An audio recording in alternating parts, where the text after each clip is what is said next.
കാലത്തിനൊപ്പം ചുവടുവെച്ച് ഗ്രന്ഥശാലകൾ ഡിജിറ്റലാകാൻ തയ്യാറെടുക്കുന്നു. തൃക്കരിപ്പൂർ ഗ്രാമപഞ്ചായത്തിലെ ഗ്രന്ഥശാലകളാണ് ഡിജിറ്റലൈസേഷൻ പ്രവർത്തനങ്ങളുമായി മുന്നോട്ടു പോകുന്നത്. ലൈബ്രറി കൗൺസിലിന്റെ പബ്ലിക് എന്ന സോഫ്റ്റ്വെയർ ഉപയോഗപ്പെടുത്തിയാണ് പ്രവർത്തനങ്ങൾ ആരംഭിച്ചിരിക്കുന്നത്.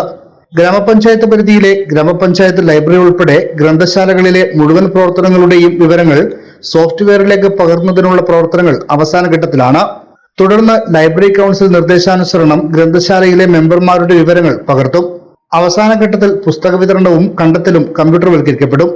തൃക്കരിപ്പൂർ ഗ്രാമപഞ്ചായത്ത് ഗ്രന്ഥശാലകളുടെ ഭൗതിക സൗകര്യങ്ങൾ വിപുലപ്പെടുത്താനുള്ള പദ്ധതികൾക്ക് ഫണ്ടും വകയിരുത്തിയിട്ടുണ്ട്. ഡിജിറ്റലൈസേഷൻ ശില്പശാല തൃക്കരിപ്പൂർ ഗ്രാമപഞ്ചായത്ത് പ്രസിഡന്റ് VK ബാവ ഉദ്ഘാടനം ചെയ്തു.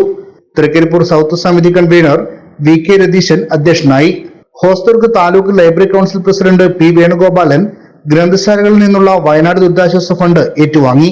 Taluk joint secretary PV Dineshan, taluk executive member Sunil Pattena, north സമിതി convener P Sreedharan, TV Sheeja എന്നിവർ സംസാരിച്ചു. സുനീഷ് കക്കാട്ടി ക്ലാസ് എടുത്തു.